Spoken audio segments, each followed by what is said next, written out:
আসসালামু আলাইকুম ওরহমতুল্লাহি ওবরাকাতুহ।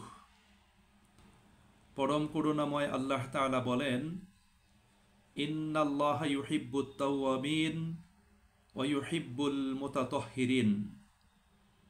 নিশ্চয়ই আল্লাহ তাআলা তার বান্দাদের মধ্য থেকে যারা তার নিকট তাওবা করে তিনি তাদেরকে ভালোবাসেন এবং তিনি আরও ভালোবাসেন তার ওই সমস্ত বান্দাদেরকে যারা পবিত্রতা ও পরিচ্ছন্নতা অবলম্বন করে।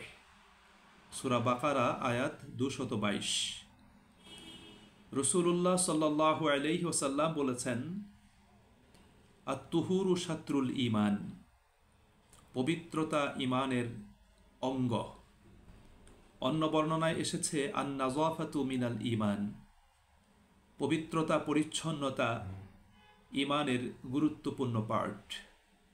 সুপ্রিয় ভাই এবং বোনেরা, ইসলামে পবিত্রতা পরিচ্ছন্নতার গুরুত্ব অপরিসীম, যার কারণে আল্লাহ নবী সাল্লাল্লাহু আলাইহি ওয়াসাল্লাম পবিত্রতা পরিচ্ছন্নতাকে ঈমানের অঙ্গ এবং ঈমানের পার্ট বলেছেন। ইসলামে যে পবিত্রতার কথা বলা হয়েছে সেই পবিত্রতার বিষয়টি অত্যন্ত ব্যাপক।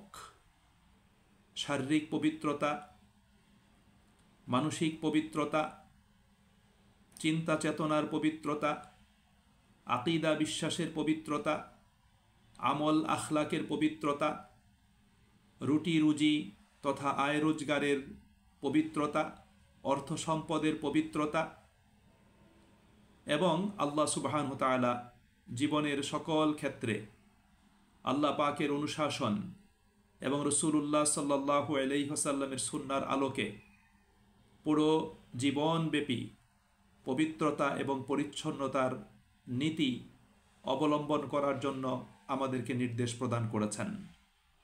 সম্মানিত ভাই এবং বন্ধুরা, ইসলামে মানুষের বাহ্যিক পবিত্রতার গুরুত্ব যেমনি রয়েছে, মানুষের আভ্যন্তরীণ পবিত্রতার গুরুত্ব তেমনি রয়েছে। বাহ্যিক পবিত্রতার বিষয়টি হলো সকল প্রকার মলিনতা থেকে, নাপাকি থেকে নিজের দেহ এবং নিজের পোশাক পরিচ্ছদকে পবিত্র এবং পরিচ্ছন্ন রাখা। এই ক্ষেত্রে আমাদেরকে রাসূলে করিম সাল্লাল্লাহু আলাইহি সাল্লাম বাহ্যিক নাপাকি থেকে, মলিনতা থেকে নিজের দেহ এবং পোশাক পরিচ্ছদকে পবিত্র রাখার ব্যাপারে সবিশেষ গুরুত্ব আরোপ করেছেন। আমি আজকে একটি আপনার ভুল সংশোধনের নিমিত্তে সংক্ষিপ্ত বিষয় উপস্থাপন করতে চাই।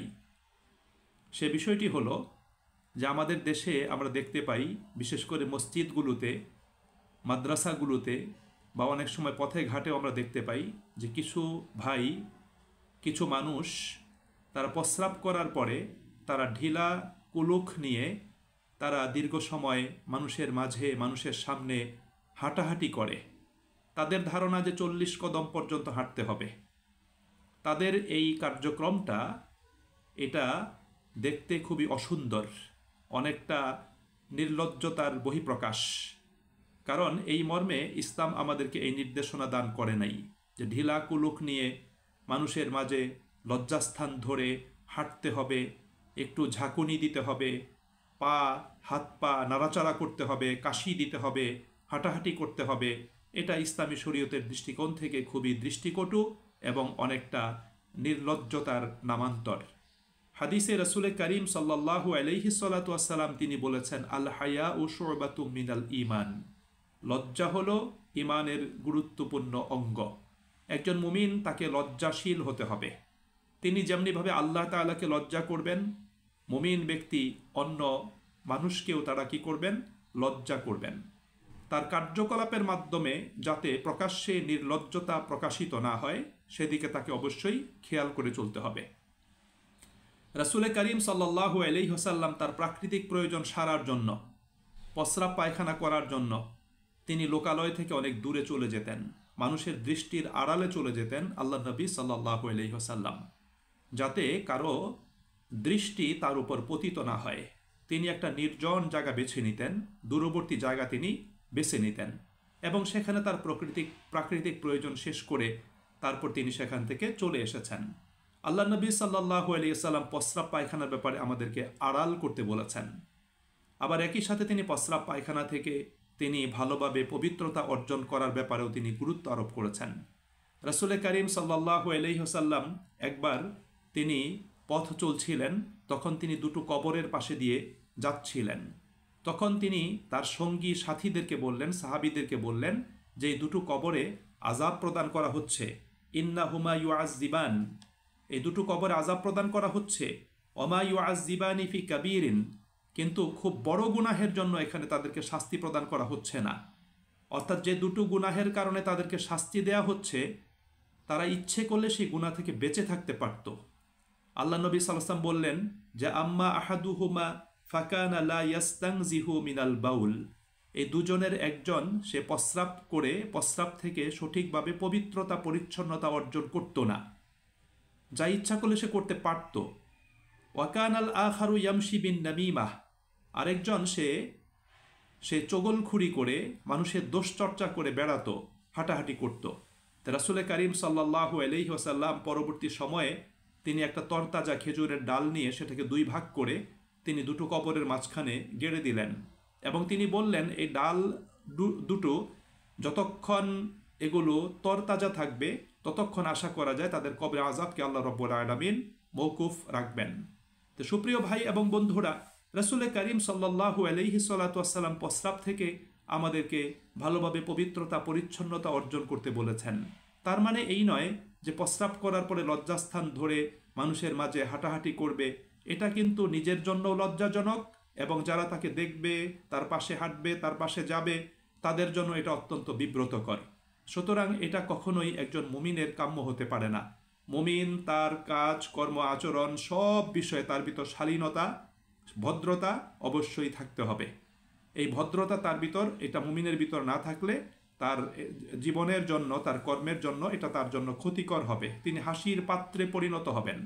সুপ্রিয় ভাই এবং বন্ধুরা, আমরা হাদিস থেকে এমন কোনো প্রমাণ পাই না যে রাসূল করিম সাল্লাল্লাহু আলাইহি ওয়াসাল্লাম কুলুখ নিয়ে তিনি 40 কদম হেঁটেছেন বা মানুষের মাঝখানে তিনি হাঁটাহাঁটি করেছেন লজ্জাস্থান ধরে, বা সাহাবীরাকেও এরকম করেছেন, এমন কোনো বর্ণনা আমাদের মাঝে নেই। এবং আমরা পৃথিবীতে অন্যান্য দেশের মুসলিমদেরকেও দেখেছি, হজের সময় দেখা যায় অন্য কোনো দেশের মুসলিমরা কিন্তু এই কাজটা করে না যে কাজটা আমাদের উপমহাদেশের মুসলিমরা করে থাকে।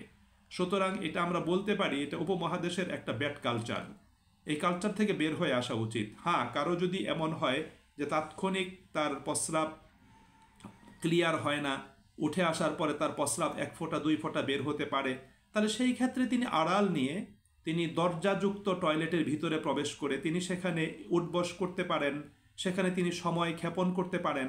কিন্তু কোনো অবস্থাতেই লজ্জাস্থান ধরে মানুষের সামনে হাঁটাহাঁটি করা, মানুষের সামনে একটু হাত পা নাড়ানো, কাশি দেওয়া, উঠবস করা, এটা নির্লজ্জতা, এটা থেকে বেঁচে থাকতে হবে। সুতরাং কিছু মানুষের ভিতরে এরকম ভুল ভ্রান্তি রয়েছে, তারা মনে করে যে প্রস্রাব করার পরে আমাকে 40 কদম হাঁটতেই হবে। অনেকে এটাকে সুন্নত মনে করে যে 40 কদম হাঁটাটা সুন্নত, আমি যদি 40 কদম হাঁটি আমার সুন্নত আদায় হয়ে যাবে। এটা আসলে একটা ভুল ধারণা। এই ভুল ধারণা থেকে বেঁচে আসা আমাদের প্রত্যেকের উচিত।